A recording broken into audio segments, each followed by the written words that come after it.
ultimately, we tripled ARR in about 18 months and then sold the company to LinkedIn. And what was a pretty good outcome, I think, for all involved, not just the exit itself, but the success we had and the validation of the decision that we made. It's probably the thing I'm most proud of professionally that I've done. That validation must feel good. I know the money is nice when you make an exit, but there was a lot of time that had to pass to come back around to say, hey, good job. That was the right thing to do. Two things that I learned in that process. One, again, it's a little overused, but like celebrate the wins. In that transitionary period, like big deals matter. They mattered even more to us. Like it was not just validation for the business, but validation for the rest of the employees that like, all right, we did make the right decision. I am on board a company that I'm excited about that has really interesting outcomes. Is this thing on? Yesterday's price is not today's price.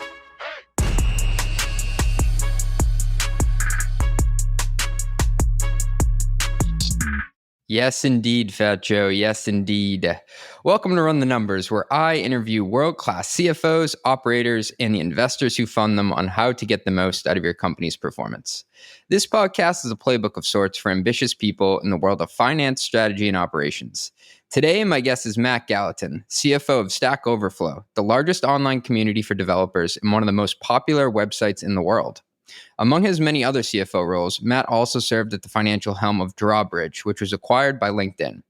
On this episode, we cover why doing SaaS 101 learning sessions with departments across your org is so impactful, the concept of a customer lifecycle review and how a CFO can get involved, how to make revenue lines real to technical folks throughout the organization, making bet the company type moves, and a number of stories from his CFO career that demonstrate high-stress decision-making in action. Matt takes us back to a specific moment at Drawbridge on this podcast where they made a bold move to shut down a line of business that made 90% of the company's revenue. It was a true burn the ships type move that you don't hear about so often. And on a lighter note, Matt and I nerd out on our favorite benchmarking reports and riff on what we've learned from the hundreds of hours we've spent in the depths of company S1s. All this and much, much more after a short word from our sponsors. If you're a startup founder or executive running a growing business, you know that as you scale, your systems break down and the cracks start to show. If this resonates with you, there are 3 numbers you need to know: 37,000, 25, and 1. 37,000, that's the number of businesses which have upgraded to NetSuite by Oracle. NetSuite is the #1 cloud financial system, streamlining accounting, financial management, inventory, HR, and more. 25, NetSuite turns 25 this year. That's 25 years of helping businesses do more with less, close their books in days, not weeks, and drive down costs. 1, because your business is one of a kind, so you get a customized solution for all your KPIs in one efficient system with one source of truth, manage risk, get reliable forecasts, and improve margins. Everything you need in one place. Right now, download NetSuite's popular KPI checklist designed to give you consistently excellent performance absolutely free at netsuite.com/metrics. Oh yeah, your boy loves metrics. That's netsuite.com/metrics to get your KPI checklist. That's netsuite.com/metrics. I really need this, guys. Please go to netsuite.com/metrics. Woo! Well, you know what I always say, maintaining compliance is never complete, which is why most security and IT teams feel like they're always in audit purgatory. I'm there right now. But there is a solution, and it's easier than you think. Escape the infinite loop by using Thoropass's compliance and audit solution. Thoropass is the only solution using AI-infused technology and in-house auditors to take your team from start to stamp without leaving the platform. As a winner of multiple G2 awards, including top awards for usability and service, your team is in good hands with Thoropass. From onboarding with dedicated experts to audits from in-house auditors who know every aspect of your framework needs, you can have complete confidence in your Thoropass compliance journey. Thoropass is the only solution to offer audits for your most needed security frameworks. I'm talking HIPAA to HITRUST and SOC 2 to ISO 27001. Woo! If you need PCI, DSS, pen tests, or any other major compliance framework, Thoropass can hook you up. With Thoropass, you never need to worry again. Relax, we fix audits. Find more at thoropass.com. That's thoropass.com. Tell them your boy CJ sent you. They'll hook you up. Boom. Matt, thank you for joining the number 3 podcast in Zambia. I appreciate you coming on today. Yeah, no, great. Thanks for having me on, CJ.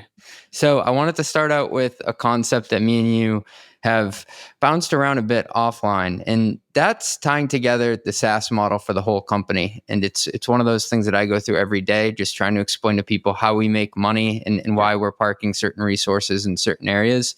Can you just talk about why it's important to tie together the entire operating model across the company and not just focus on sales? Yes, I think in particular in this environment that we've been in over the last 18 months or so, I think it's really important for everyone in the organization to understand, one, the vernacular of SaaS, two, the operations of SaaS, and like three, what makes a good SaaS company good. I think it's really important for the CFO is in a position where he or she sits at the nexus of all this information. And we sort of take for granted this idea that everything stitches together, that leads convert to pipeline, convert to bookings, convert to ARR, convert to revenue, convert to profit, and then they have upsells and renewals and all these things associated with it. Like CFOs and finance teams intuitively understand that because that's the whole model. But if you think about that process, marketing has a piece, sales has a piece, CS has a piece. Underneath it, product and engineering and DevOps have a piece, some of which is maybe a standard deviation away removed from the actual sort of go-to-market motion, but everyone's sort of complicit or associated with this process. But everyone's so subsumed in their day jobs of doing that marketing lead or building pipeline or launching the product that they don't always see that interconnectivity, that overlap, and that sequencing between all of the different parts. And so I think it's incumbent upon finance to sort of raise that profile and highlight that for the organization. Since we last met, Matt, I've actually done 2 SaaS 101 combos, one with the product team and one with the engineering team. Can you tell the audience what a SaaS 101 combo is and what usually goes down? Yeah, so it's something that this came out of, it was a call that I was on and talking to the head of marketing at a company I was at and sort of talking about sort of the upsell motion and product SKUs and things like that. And it was just completely foreign to her to think about. She knew what NRR was, but like this idea that the product portfolio will eventually impact NRR. And I was like, well, it sort of seems intuitive to me, but again, that marketing person in that role, in that function is thinking about brand and white papers and pipeline and not necessarily how does our product portfolio impact net dollar retention.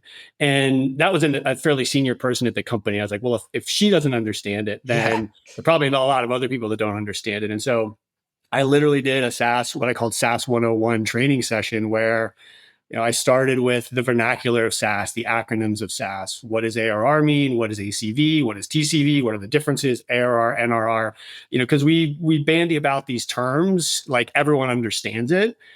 And people understand the term that's most relevant for them, but not sort of all the other terms. Then okay, why do these things matter? What do investors look at from a metrics perspective? How do we compare at our company relative to best in class? What is rule of 40, rule of X? Like all these things that people read about in TechCrunch, trying to sort of, again, piece it all together and make it more consumable for them as it reflects in their day job. And then I have a very rudimentary process workflow of like really first touch to renewal and churn for a customer and overlay onto that who has an influence at each stage of that. And people, I think, intuitively understand, well, sales and marketing have the pipeline and the bookings piece, but product and DevOps also have an impact on renewal and retention because if there are outages or the product doesn't work, customer churns off, right? It's not just a CS issue churn, but it could be a product issue or a DevOps issue or any number of different issues. Just sort of highlighting that everyone touches different parts of this process. Missing your bookings number is not just a sales issue. There's a lot of underlying issues that ultimately impact that. And some have accused me of pandering to sales, which it's fine. I'm willing to accept that. But I do think it's important for the whole organization to see how does their day job influence the outcomes of the business? And I had this kind of come to Jesus moment, if you will, where we go through net dollar retention rate as one of our 4 most important metrics at the company. And I realized the way that somebody pretty important was talking about it. I was like, oh no, they don't understand what's going into that or how it's moving, but we're talking about it every week. That's my fault that I didn't show them what goes into that.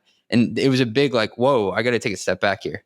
Yeah, I think people are smart enough to figure out the math, but then when you disaggregate the numerator and the denominator into the component pieces and what actually influences it, yeah, it's not just whether a CS person is good or bad, or is effective at their job or less effective at their job. That's certainly part of it, but there's a lot of other inputs that go into that are not specifically related to that call the CS person just had. There's a lot of inputs that influence whether someone will upsell or whether someone's going to churn. And I think it's important for everyone to sort of understand how they can influence that. And I think it helps not just the executive team, but managers, the directs of directs, and even further down, like to make them feel like, well, if NRR is really that important, I have an idea that I think may influence NRR positively. And so I now know like that decision or that input that I have can have a meaningful impact on the business. Another way this impacted my business was I was talking to the engineering team, and one of the members perked up and realized like, oh no, I'm working on a product line that's responsible for like 80% of the company's revenue. Right. And that made them feel like, wow, I'm doing something big here that's very meaningful, and the impact I'm having day to day shows up in revenue. I'm not just submitting code. Like this is very crucial for what we do. Yeah, exactly. I think that taking away that abstraction of like a new customer win is just whether sales performed or not, or really it's like if we miss our bookings number, yes, there's some sales issues, but it's not only sales, right? Yeah. And I think it's important for people to sort of when we over-index, everyone high fives. Sales gets a little less credit. It's like a quarterback in the NFL. When you win, they get way too much credit. When you lose, they get too much criticism. But yeah, I think it's important for people to sort of intuit and understand that. I found interestingly, it shouldn't be surprising doing these SaaS 101s. I've had to do SaaS 201 sessions because engineers really want to dig into things, and that's part of their DNA. But I found them to be generally the most receptive and most inquisitive about the approach to the metrics, the math, but also then, to your point, understanding like, hey, the thing I'm working on impacts this hugely important product feature. So it's important for me to get it right. The team that I had the most fun talking to is the product team, because they were coming up with different product ideas on how to reduce churn. I don't know if you've ever had experiences like that where you start to go through these metrics or why certain levers in your SaaS model are important, and you actually end up getting ideas back on how to improve it. I was like, why did I wait so long to actually talk to people about this? Before you started doing these sessions, were you a bit skeptical about talking to technical people about like the financial part of the model? How did you square that up with who to talk to? So yes, how do I convey this as more than just a math exercise? Right? Yeah. And I think you can go through the list of SaaS metrics and here's the math to do them. So anyone can do it, but translating that into, again, what people think about and how they approach things in their day job and how they can start to associate their specific non-financial activities with financial outcomes. And so, yeah, there's the inherent skepticism of like finance is just the numbers guy and it's binary. We either meet it or we don't. And there's certainly that element of finance, but there's also a ton of nuance underneath it, as you know, right? There's a lot of things that go into whether we underperform or outperform a specific metric. And so, making that consumable and having the foresight to try to associate the metric or the outcome with what they do, of like trying to just sort of associate their job and like sort of meeting them halfway on like, I'm not just the finance guy sitting in this ivory tower doing these things. I'm trying to understand. And I'm interested in what you're doing. Exactly. That's a great way to put it. I'm interested in what you're doing. You had mentioned a customer lifecycle review. Can you break down what goes into that? Yeah, really, it's just like those multiple touch points of, and this is, ultimately, this is where the rubber meets the road. Like there's a whole process to get a customer signed up to buy your product and pay. There's a whole bunch of other stuff that happens to get them to actually use it and engage with it and then get value out of it. And that's the part I think that people, like sales close their deal, high five, product builds the marketing package, engineering pushes their code out, and like everything sort of like everyone sort of, I've done my job, but like ultimately is the customer using the product and getting the commensurate amount of value out of it that you sold them on becomes really important. And that's where I think support matters, CS matters, sales matters, product matters, engineering matters. And so breaking that down to sort of component pieces, and again, showing like there's as much sort of engineering and product dependency in that first year of your contract as there is sales, maybe more. right? Because sales closed the deal. Now the product actually needs to work. And so the engineers are therefore, the code they built 6 months ago really matters now because the customer's using it. A lot of it's visual in my mind. Yeah, absolutely. This is all like, it's very basic. Like it's a finance guy trying to do marketing stuff. So it's like a lot of bar charts and boxes, but it's just a graphic that sort of shows. I don't break down each sort of like, time period into like who does what when, because there's so many concentric overlaps between how the customer is engaging with your product and who at the organization is responsible for that piece of that engagement. But yeah, it's all visual. It's more just to sort of get people to understand versus create these sort of handoffs that need to happen. I have gone down to the second level, and it was dangerous as a finance guy getting in the weeds. And we were trying to visually map out each step in the customer onboarding process. But then what we did as the second layer was we labeled what the time was between each of them and then who the person was. And we had a couple of revelations that like, oh, wow, it's taking that much time to get the value for the customer. Yes. Maybe we're not actually budgeting for the right resources in the right spots to make it faster. Totally. And I think that, those sorts of discussions are the right ones because, if you're at 10 million of ARR and you want to get to 100 million of ARR, that problem that you just highlighted gets exponentially worse at scale. Yeah, with more throughput, it'll break. And absolutely. And so that then starts to be less about, well, how many support or CS resources do we have? But how do we think about the product roadmap in terms of reducing that timeline, making it more automated, lack of a better word, but how do we create a process a year from now that requires half the number of humans and a lot more technology? We also called out some single points of failure, which were pretty scary that we didn't know before. I don't know if you've ever looked at that before. You're like, wow, this is like shoelaces and bubble gum keeping this together. Like if this one person goes on vacation, like we're not gonna be able to onboard a client. Yeah, like please don't let person X leave. And usually those people, like if they knew how much influence they had, they'd be a lot less nice about things. Right? Yeah. They would use that leverage. For the most part, in my experience, they're aware of that and are generally good corporate citizens. But yeah, it creates some issues. Hey, thanks for listening. We'll be right back after a word from our sponsors. As a SaaS CFO, I know firsthand how difficult it is to report on SaaS metrics. We've all seen a deal close at the end of the month, but the customer's contract doesn't actually start until the middle of the next month, creating the classic discrepancy between bookings or committed ARR and actual ARR, the real stuff. That's why I'm so pumped to be partnering with Maxio, a company trusted by thousands of SaaS companies to understand these reporting nuances. They basically built and automated the SaaS dashboard I tried to manually cobble together for 3 years. In 2022, SaaS Optics and Chargify combined to become Maxio, the only billing and financial operations platform that was purpose-built for B2B SaaS. They're helping SaaS finance teams automate billing and RevRec, manage collections and payments, and put together investor-grade reporting packages. Visit maxio.com/runthenumbers to learn how Maxio can help you supercharge financial operations in 2024. Request a demo using the Run the Numbers link and receive a 10% discount on your first year with Maxio. That's maxio.com/runthenumbers.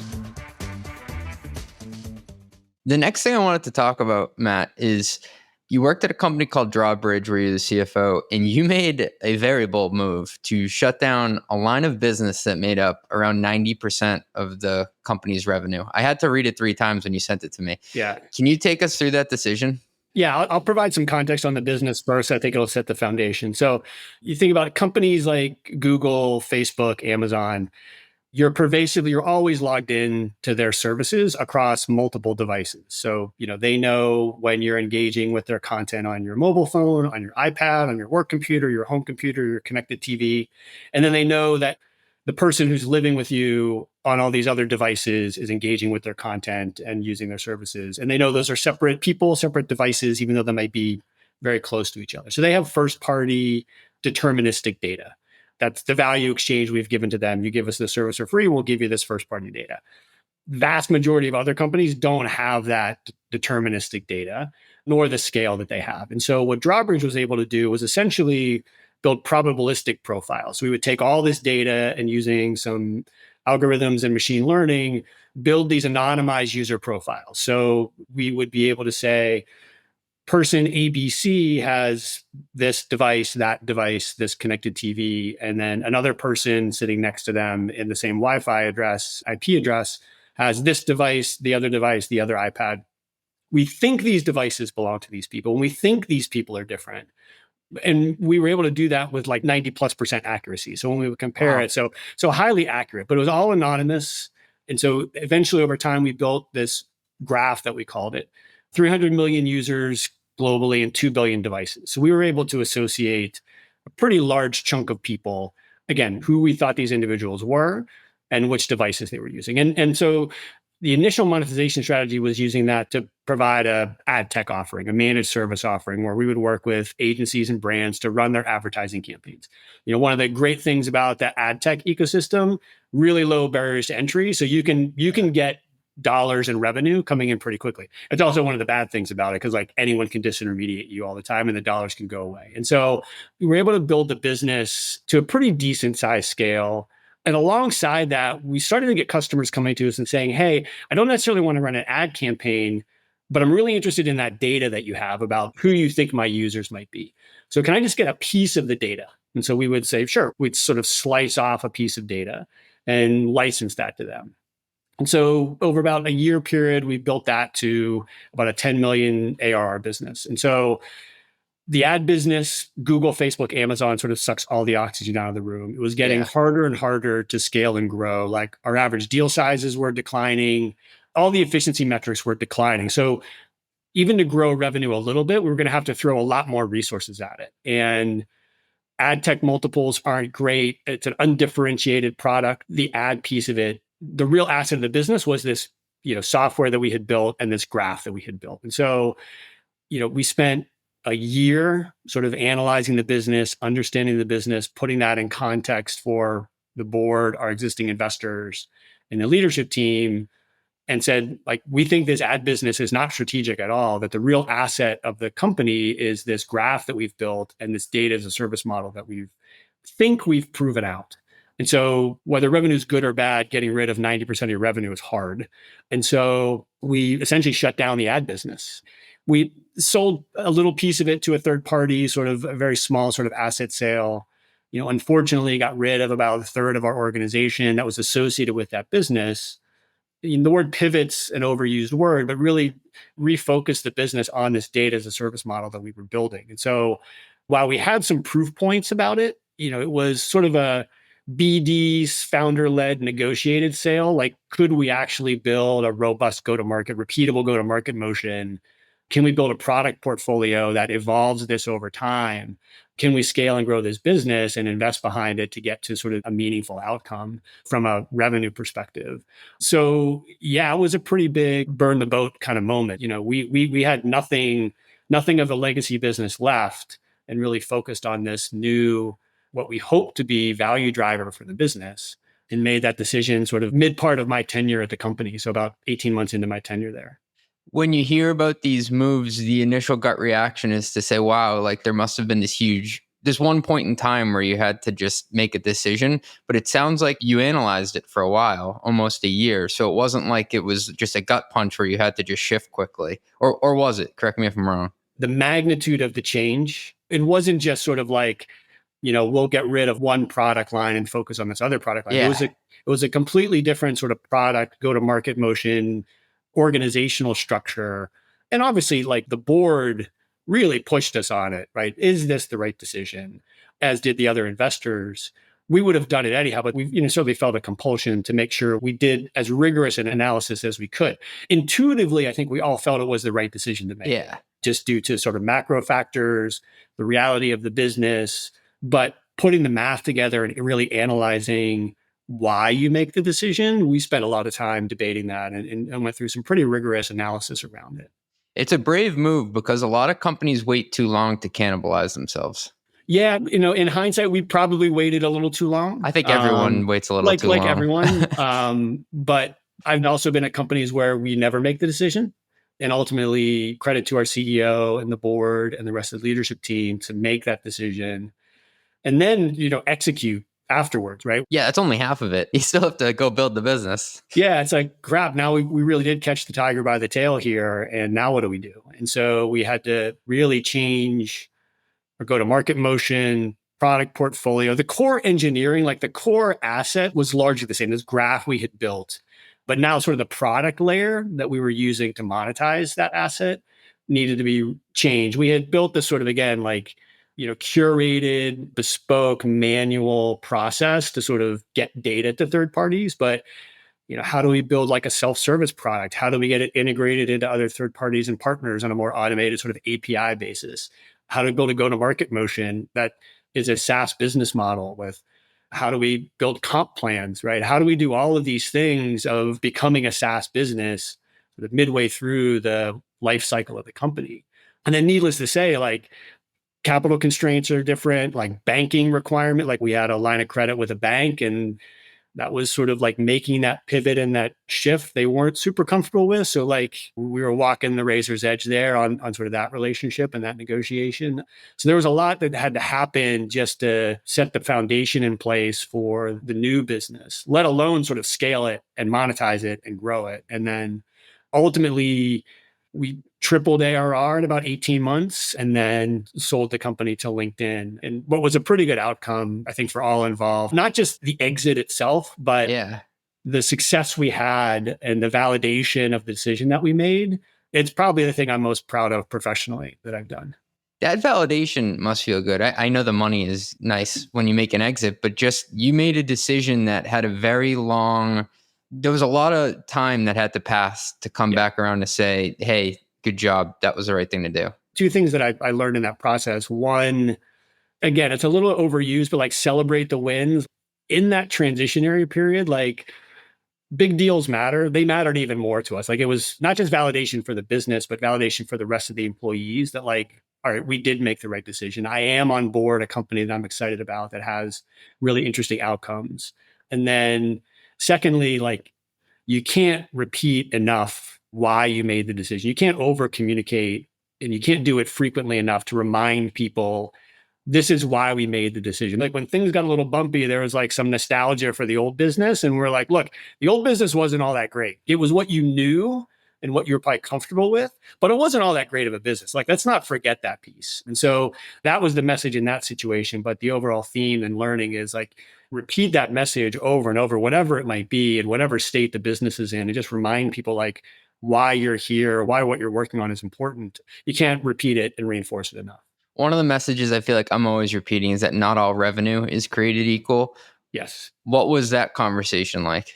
How do I abstract like market multiples on ads versus SaaS to like the constituents inside the organization that don't necessarily sort of follow this, day in, day out. Right. And, it was showing some basic math, like these companies that we all sort of knew or viewed as peers in the ad tech market that maybe they had gone public or there was press about it of like, look, this is not a great business relative to other companies that are more analogous to the SaaS business. And look what they're doing and look at the kind of multiples that they're getting. And less about like, is it 4X versus 8X, but really like growth and trajectory, right? Sure. Like what's valuable to these businesses. The ad tech business, there's no repeatability at all, right? Like No, if one you time. know anything about the business, it's like 90-day insertion orders. That's great. You run a campaign, you restart at zero. Like maybe they'll renew, but like campaigns change, seasons change. There's no sort of recurring nature to the business. So new quarter starts, you basically sort of start at zero again. And it's a tough slog for people to have to work through relative to SaaS, where you're, as we know, like stacking revenue on top of each other. Things like that, just sort of trying to find a way that makes that consumable to people that they can intuit the value of it. So you probably needed a lot of SaaS 101 conversations. There was definitely a lot of SaaS 101. This is like the SaaS summer course. Like, This is what a SaaS commission plan looks like. Yeah, like you take that for granted. Like, because most companies, when they make a change, it's like, well, it's still SaaS. I can still use some of this stuff that I got kicking around, but you're literally building it from scratch. Yeah. What do quotas look like? Like, this is the rough ratio. If you look at benchmarks in the KeyBank SaaS index, right? These sorts of companies at this size pay out this percentage of this quoted OTE ratio. Or how do we think about upsell? How do we think about churn? Who carries the burden of all of those things? Because it was completely different than any other commission plan that we'd had in the organization before. That's such a cool story. Thanks for sharing. And something that you hold near and dear to your heart, you just mentioned it there. It's benchmarks. I always joke that as a kid, I collected baseball cards. Now, as an adult, I collect benchmarking reports. Yeah. I'm going to steal that because, that's awesome. Feel That's free to awesome. steal it. I probably stole it from someone else. What do you think about using public companies as aspirational benchmarks when you're sitting down to build a 3 to 5 year plan? Yeah, I think the key word there is aspirational, right? Public markets are discerning, and one could argue that not every, well, certainly I'm not advocating that every company should be public and every company will be public. There are probably other people who say not every company who is public should be public in the first place. That's a different discussion for a different time. But public markets are discerning. And if you've met that growth and scale criteria to be public, you're doing something right. And so let's use those companies and let's look at the trajectory that they were on, 2 and 3 years before they went public as a way to sort of calibrate where we are and where we think we can get to in some time frame, right? Because everyone starts the 3 or 5 year process. Their CEO or the board says, we want a 10x ARR or 10x value or 10x something, right? And for most people, including me, certainly for I think other folks on the leadership team, it's way too abstract for me to think about, right? I can do the math to say 10 times our current ARR gets us to 10x. That's fine. But how do I even think about operationalizing that? How do I think about what my resource requirements are going to look like as a line manager or the R&D head or head of sales, let alone the CFO? How will I have to be resourced and what does that look like? And how have best-in-class companies dealt with that transition and that change?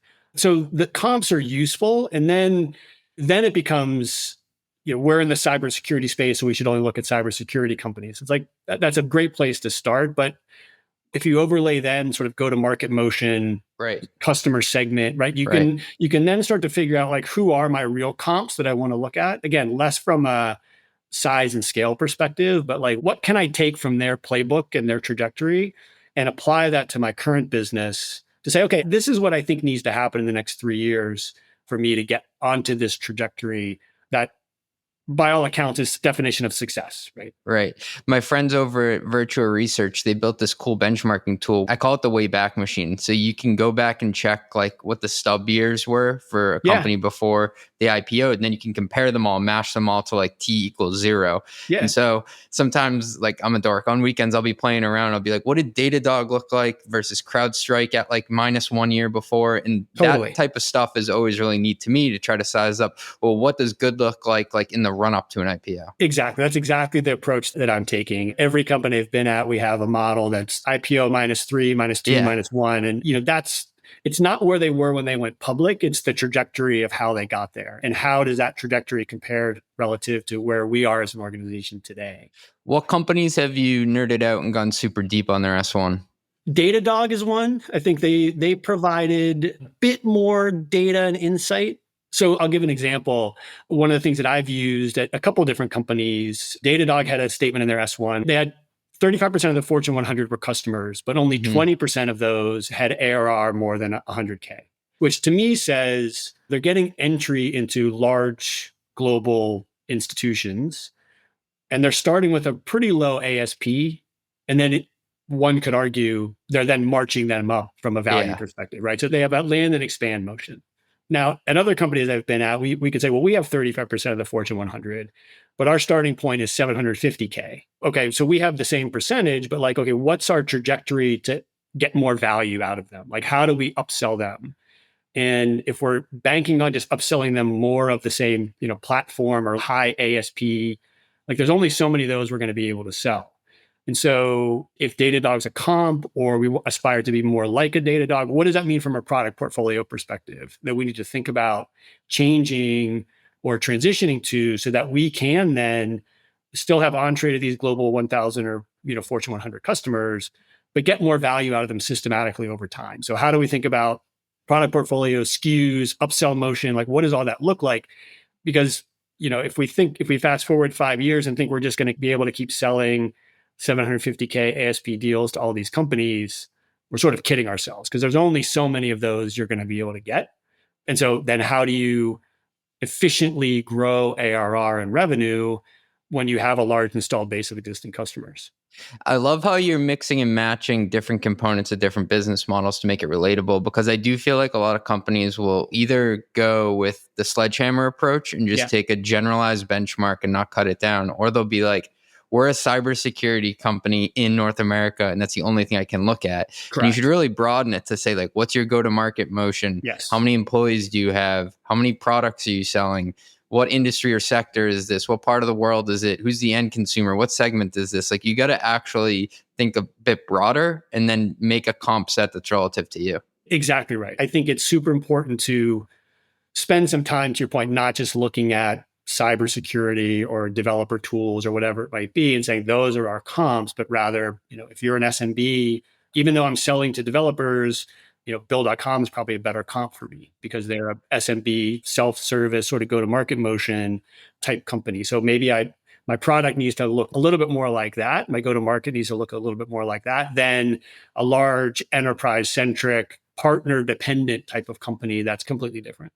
Something that I've made the mistake on is I did all my due diligence around like the sales motion and how many employees and what their ARR was. But then like I totally forgot about what the macro environment at the time was. So remember I was comparing like to Twilio or someone like that. And it's like, well, that was 10 years ago. What was like access to capital or interest rates or like government regulation? Yeah, I think given sort of the dearth of SaaS IPOs over the last 18 months or 2 years, and the foundational change in the environment, right? Like companies that went public in that 2020, 2021 cohort, their sales efficiency metrics are probably not what you want to benchmark yourself against, because I don't think they'll fly in today's marketplace. Right? And so there is some calibration that needs to be done, but I think it's an interest, again, if it's like looking to just sort of like put some bounds around the context of what is a 3-year plan or a 5-year model sort of look like, it's a great jumping off point. And I think this is where finance needs to, getting back to the point we talked about a little bit earlier, like meeting people halfway, like help me product understand your roadmap and what does that look like? How will that translate into the go-to-market, or how does that compare to other companies, so that we can start to sort of tune this a little bit more and make it a bit more specific to us relative to how we want to make investment, what's right for our business, not necessarily, trying to be the next Datadog, but rather like what's most germane for our business that we should be really leaning into. Yeah, everyone wants to benchmark themselves against Snowflake, but that's Snowflake, hard to do. Datadog, CrowdStrike. Yeah, those are awesome. Great. Feel free to do that, to be aspirational, but those are unique businesses. CrowdStrike's another one, like they're S1 and there's some publications around their sort of roadshow, and like their transition from core platform to sort of a modular solution, like foundationally changed the growth of their business. And like the way they talk about that and think about that, I think is, again, a reference point. Other companies have made these really hard decisions, or again, overused word, like pivoted their product strategy to be able to create long-term sustainable growth that's efficient, not just selling like, I'm going to sell one giant thing, one monolith thing to all these enterprises because it has a really high ASP and my sales efficiency looks really good right now. But like to scale and grow that, it starts to get harder and harder. What are your favorite sections to dig into within an S1? After a bad day, I like to read the risk sections, glass of wine, partially think about like the poor banking associate and paralegal who had to draft all this. But no, it's serious. Starting with, MD&A section, and really they're focusing on the more detailed and nuanced view of, in particular, things like margin and COGS.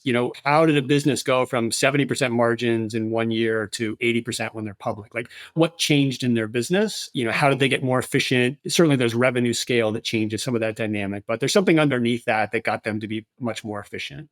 And then mix of R&D versus sales and marketing. So those two pieces I really try to focus on, because that's always one of the debates at every company is, we overinvest in sales, we underinvest in R&D, and vice versa. Depends who you ask as to where we were underinvested. And these can help break some of those ties and just get over that hump. The age-old battle.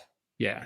It's funny you bring up risk factors, Matt. So I worked at PwC in their consulting branch, my first job out of college. And my first assignment was to go through 100 10Ks and pull out all the risk factors and inventory them.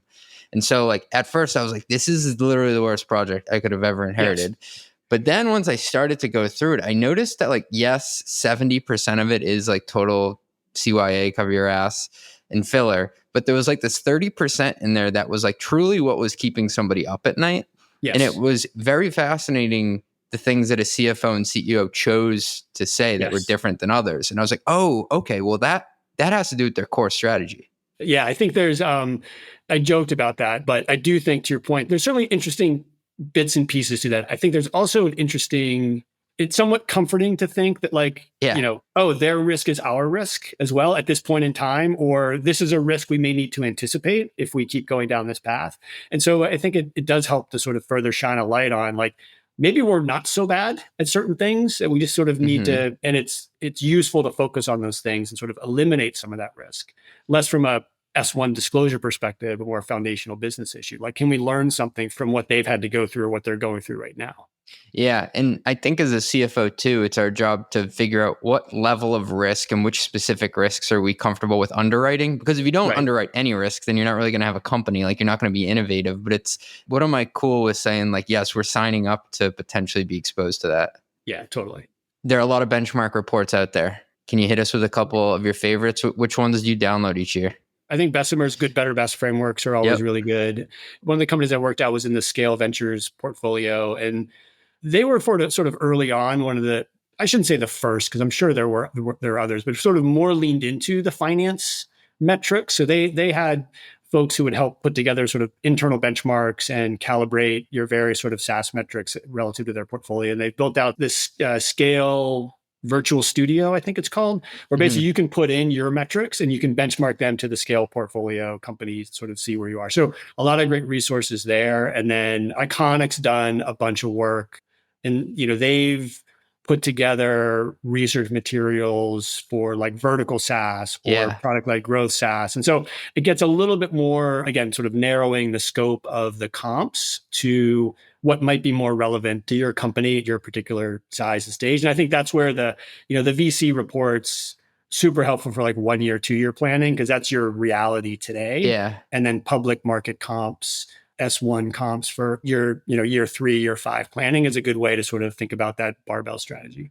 The legendary report is the formerly PacCrest, now KeyBank report. I think it's like 15 or 16 years running. COVID really threw that report for a loop, I think, a little bit, because things changed. There was a real sort of bifurcation of some companies did phenomenally awesome in COVID and others did not. And others maybe did towards the later stages once they got their house in order. But it sort of skewed a lot of the data in that COVID period. But yeah, it's sort of the tried and true. I still revert back to some of the old slides. I have them all downloaded. Like that. Totally. Yeah, I'm a weirdo. They're in my Dropbox account. Right. Just in case, like, I need to dust one off from 2007. Well, the good thing is, like, and this is like maybe a little bit nefarious, but like we'll screenshot something. I won't date it, but I'll show it to the sales guy and say, this is what the benchmarks are showing me. Yeah, maybe I'm paying you 2% too much. It's on like a perpetual software model. Oh, well. Exactly. Matt, I got a heavy one for you. So what do you think separates the good CFOs from the great CFOs? What qualities? I think first and foremost, like being able to hire and retain people. My greatest successes have been as a result of the people that I've worked with. And so being able to not just hire good people, but retain them and help them grow. I think importantly, having conversations around like honest conversations about career trajectory and like up and out might be perfectly fine, and help me help you figure out how you want to do that so that we can create a pathway and a narrative for you. Because if I can't get you, if you're a controller and you want to be a CFO, like I'm happy to help get you on that trajectory because you're unlikely to get it in your current role, right? But let me help you figure out a way to do that and just be transparent and have those conversations. I really try to force people to have those conversations so that I don't want to get surprised where you're like, I'm giving you my 2 weeks notice to go take this other job. Like that's the worst case scenario for so many people.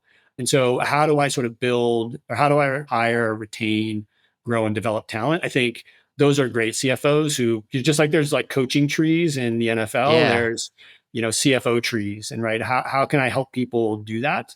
And I like to think that the relationships I've built and people that I continue to try to work with or reach out to and use me as a resource, I've been able to successfully do that. Then I think the other, it's sort of like, how do you create a feeling of partnership with your leadership team? Like, how do you become the first or second person that the head of sales comes to with an idea or the head of product comes to and says, help me think through this issue. How do you become that trusted partner? I think the ones that are able to do that, I mean, the CFO is morphing into a quasi COO role anyhow. And so how do I sort of get closer to those operating businesses so that I can help them improve their performance? Because financial performance is a manifestation of operating performance, right? So if I can help people improve their underlying metrics and their underlying operations, all else being equal, we should see better financial results in near term and long term. And so how do I create that relationship? I think public company CFO is probably a little bit harder because you have different roles and responsibilities, but broadly speaking, startup CFO, like that's what I really try to do. And where I think I've had a lot of impact is being that trusted partner to other members of the leadership team. Nice. I love the NFL coaching tree analogy because I've had that visualization in my head of like a great CFO will have other people that go on to do great things. Yeah. But I've never thought about it in the context of the coaching tree. That's so spot on. Yeah. And like, I think, really encouraging people to do that and facilitating that, right? How do I help you get on that trajectory? Like I said, up and out may not be a bad thing, right? It is for me because I'm going to lose great talent, but I can't not do that. Yeah. I mean, I think something like at my last job, I had to be honest with myself that if I want to be a CFO, there's only going to be one CFO at this company. Right. And if that one's not leaving anytime soon, then I got to find another opportunity. And that's just an honest thing that you have to, probably talk to somebody about. Exactly. Right. And again, I'd rather have that conversation over weeks and months and years than, you coming to on the way out the door. On the way out the door. Right. Yeah. That was a good one. All right, Matt, I'm going to take you into what we call our long ass lightning round. So the first question I got for you is, what's an example of something you've screwed up on the job? It could be at any role you've worked at in your life. Yeah, I remember there was one. So we were in like the throes of planning, like scrambling the night before to change the plan for the board meeting. And I was talking to the head of product and we did this like small little tuck-in acquisition. And he's like, I can do 25K of MRR. And I was like, okay, fine. 25K goes in every month. MRR, 25K every month. So we're in the board meeting, right, in the presentation. And he's like, I didn't say 25K of MRR, 25K of ARR is what I can sign up for. So like we put together this whole plan, right? And so I was like, okay, so now I have to times go 12, divide by 12, actually. Yeah, exactly. That's so happened. It's like, we'll go completely unwind the plan, sort of redo it. And so, yeah, that was kind of painful and embarrassing. Like it was not, he and I, the head of product and I had a great relationship. So it wasn't like someone was trying to do something nefarious or just complete, like he said something, it was like in that matter of like, I have it in the email, I'm going to change it. And so, I have my get out of jail free card, but like it didn't necessarily work out that way. So happens to the best of us. Yeah. So that was definitely one. If you could tell your younger self something, knowing what you know today, what would you tell him? Live internationally when you're younger. Did you live internationally? I didn't. And it's one of my biggest regrets, right? It just gets, with a family and, it just gets harder to do. It's not impossible to do. It just gets harder. So, if you have an opportunity to, transfer internationally with a big company, take a risk and just sort of pack up and move and do something, I'd encourage it because it's one of my biggest regrets professionally is that I haven't sort of lived internationally and gotten that experience. That's a good one. I too didn't live internationally. And today I'm saying that would have been cool if I lived in Switzerland or London or something for a while. Exactly. I'm encouraging my kids who are in high school and college to think about that. Go have a croissant in Paris. Yeah, exactly. Yeah. Roll the theme music, producer Nancy. And with that, it's time to rep yo stack, sponsored by Tropic, the next-gen procurement platform helping modern CFOs take control of their budgets and bottom line. By combining approval workflows, supplier management, and pricing benchmarks all in one place, Tropic makes savings opportunities easy to find and act on. Visit tropicapp.io to learn how. All right, Matt, can you walk me through your finance software stack? What tools are you using to get the job done? Yeah, I think it's pretty similar to everyone else's. We use Sage Intacct for our ERP, Topology for AP, Flowcast for close management, Expensify, Navin for travel, Carta for cap table, Avalara for tax, Zora for CPQ and billing. So pretty standard stuff for the most part. We got some friends of the pod in there. We had Charlie Kevers of Carta on, and we had Razak Jallo of Flowcast on. So shout out to them. Good tools. Yeah, awesome tools. I know Carta's, it's still an awesome tool. And I value it more from the perspective of like, gone are the days of like the random person asking me like, how many shares vested this month? Can you pull a report for me? It's like, you can go self-service that in Carta. Like that's the best part of Carta. You will have to rip Carta out of my cold, dead hands. Yeah, absolutely. Yeah. All right. Last one I got for you. What's the craziest thing you've ever seen someone try to expense? It was less of a specific thing, but when I first started at a startup, so I'd left Yahoo, was working at sort of an ad tech media company based in New York. The sellers were in New York. And I kept seeing these expense reports come in for sunglass parties. And I was like, What? oh, must be like, funniest sunglasses wins or whatever. So we're going to go get dinner or whatever. Everyone wears their funniest sunglasses. Ha ha ha. It's like, no, we basically take media planners for drinks and dinner. And then we go to Sunglass Hut and buy them sunglasses. Why I've never heard of that as an activity with partners. It was activity is sort of a generous way of we just went shopping. Yeah, basically, yeah, exactly. Went shopping. So sunglass parties was a euphemism for like, shopping. Just get some Ray-Bans and buy some ads. Yeah. Being at Yahoo and the corporate finance group, like I never saw any of this. So like it was completely unaware of whatever was going on. And so, dropped into startup world and seeing all these expense reports, I'm like, what the heck is going on? Right. So, can I get a pair at least? Yeah, exactly. Cool. Matt, this has been a blast. Thank you for all the wisdom and thanks for being generous with your time. Yeah, no, I appreciate it. I'm a big fan of the pods and the videos. Appreciate it, man. Roll the credits, producer Natalie. Run the Numbers is part of the Turpentine Podcast Network. It is produced by Natalie Torin and edited by Justin Golden. Album artwork by Some AI Thing. Yelling and intro by Fat Joe. If you made it this far, please give us 5 stars. I really need this.